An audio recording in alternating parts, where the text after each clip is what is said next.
Well, hello there. So I'm Alan Steinborn, and I'm here with Brian, Lauren, Mitt, and Rolando, and we are going to go through the entire completion and attainment ritual for you. So these videos will be your companion through the process. And you can use these videos to go through the process, or you can use the workbook, or what I would imagine would be the best of both worlds. You know, use both. To start this process, I've got a poem that I'd like to read to you. So just sit back for a minute and have a listen. It's called The Sheep Trail by Gene Rooney. Centuries ago, in a wood so deep, through the cool grass there wandered a sheep, who started a trail as he moved along, a winding trail in the brush long gone. By now 200 years are through, and the sheep has died as all sheep do. But he left behind this trail he trod, as he mashed the grass on the forest sod. And after him there came his flock, and after them some other stock, until it seemed to be a parade. Thus through those woods a path was made. 'Twas a crooked path that wound about, and dodged and curved both in and out, and up and down over vale and steep went the bending trail of that long gone sheep. Then came some men on that twisting track, they that wandered here then took them back, till they uttered words of holy wrath, to curse the curves of that twisting path. And still they struggled till they did weep along the meanderings of that sheep, who on his twisting trail they stalked, because he wondered as he walked. In time the trail became a track that twisted around and circled back. The track in time became a road where many a traveler lugged his load. And staggering on in the scorching sun, they walked 3 miles for every one. And as they walked, they'd curse or weep as they followed the steps of that crooked sheep.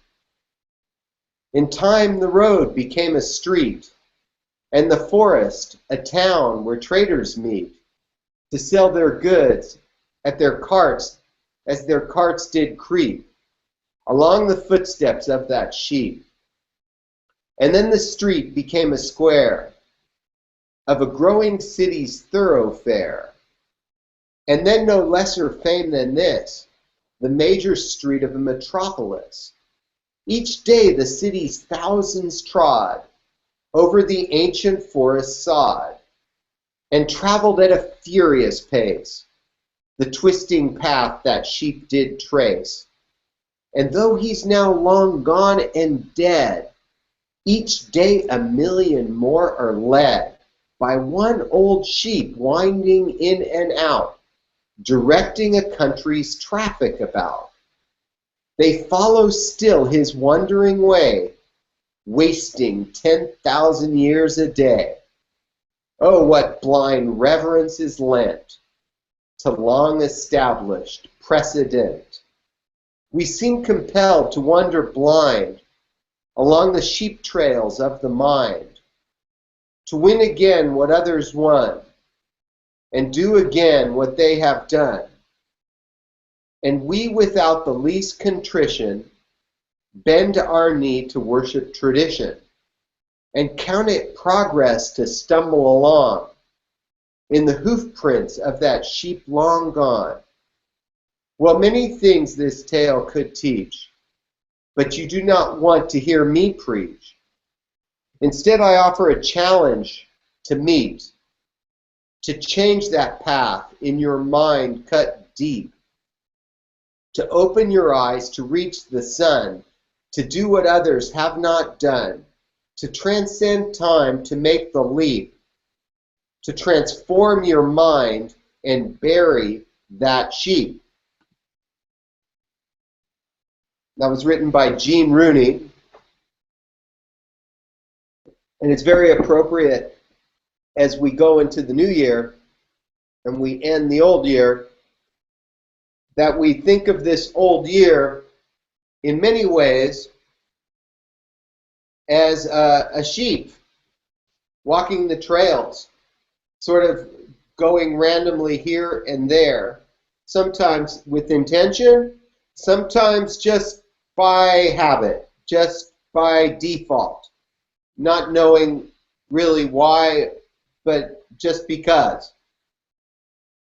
And our challenge is to find our own way, because if we follow that sheep, 2015 will have many of the same mistakes as 2014. And more than the mistakes, we will miss the opportunities that 2015 could have for us. So there's a big opportunity in this moment. In fact, every moment is a moment where you can wake up and do something completely new. It doesn't have to be the new year. But for whatever reason, we love the idea of making a big shift for the new year. So let's use it. Let's use this collective energy and make a big shift in a way that we want to make. So that's what the completion attainment ritual is all about. It's about getting present, getting complete, and then taking a good look at what future wants to be expressed from you. You know, what is the calling of the moment for you? What is it that really, really, really is the path you should be on, rather than that sheep trail? And we're going to explore that. But before we can even go there, we need to first complete the stuff of this past year, because our minds are occupied with all the stuff of last year. And so many New Year's rituals, this is one of the big problems, is that they just make rituals. This year I'm going to lose weight. This year I'm going to make an extra $20,000. This year I'm going to do this, that, and the other. And they don't actually finish the old.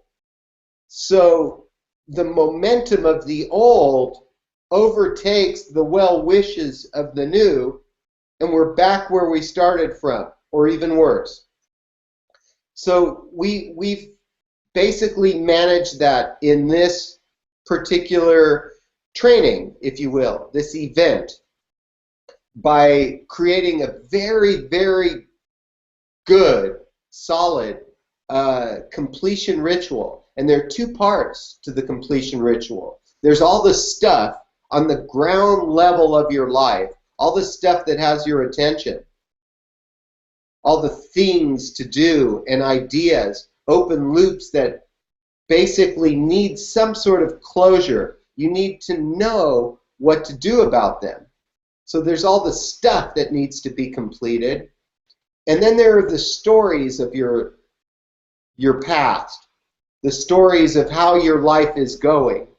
We need to take a good look at these stories, analyze them, and then bury them. And once they're buried, some of them may come back because, you know, they sit in the subconscious and you can't really help that. You can only complete things to a certain degree, and to another degree they sit below the surface where you can't reach them. And that's just the reality. But we do what we can. And this session will be, the second session I'm talking about, will be to deal with those. So let's get started on today's session. And today's session is the completion of stuff.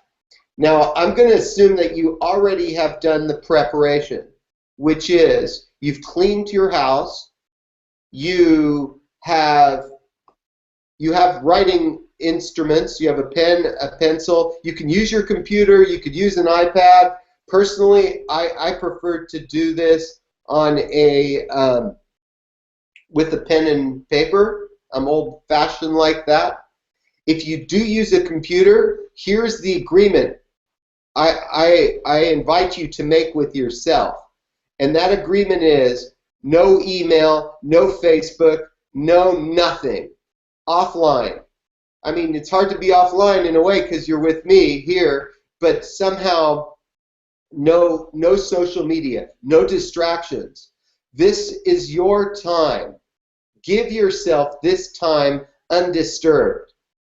And Facebook and email, those are easy ways that we can distract ourselves. So don't fall into that trap. If you think you're going to fall into that trap, get paper and pencil and forget about the computer. Really, that's my recommendation.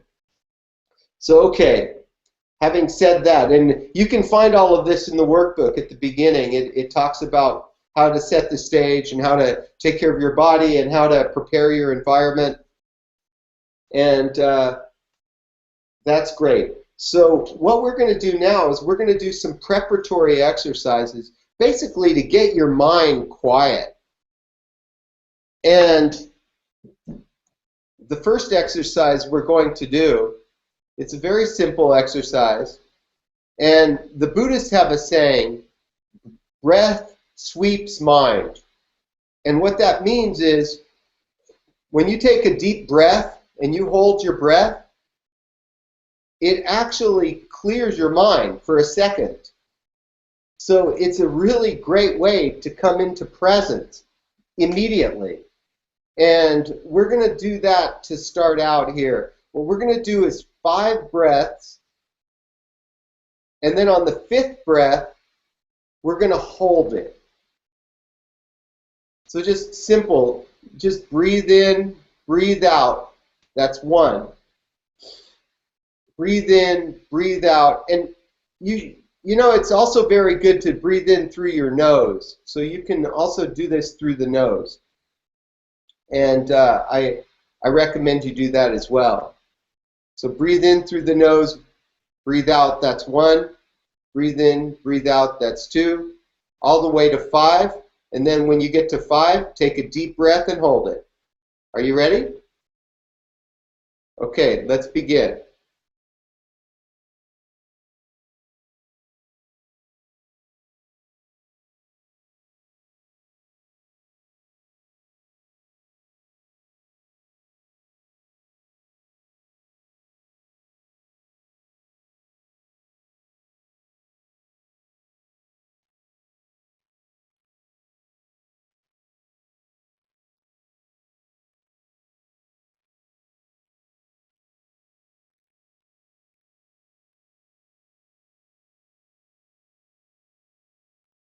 Now on the 5th breath,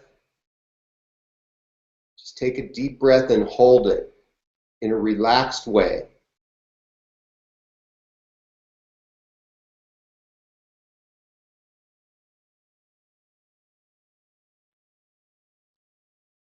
Now release the breath.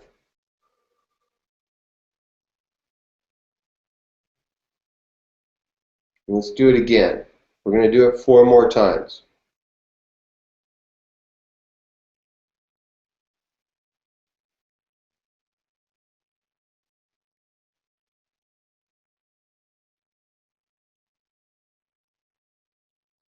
Just do it on your own.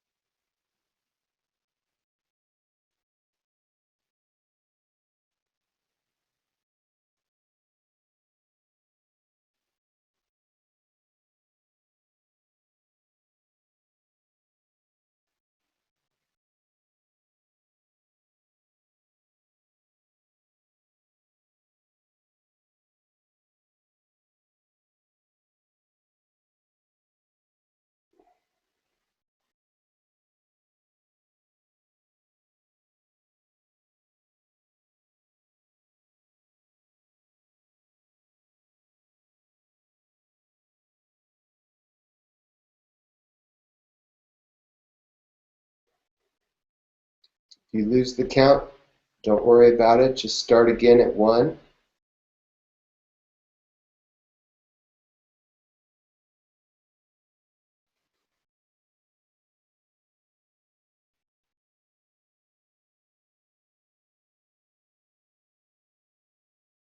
Let your mind think whatever it thinks, but stay aware of your breathing all the time.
And when you're done, raise your hand.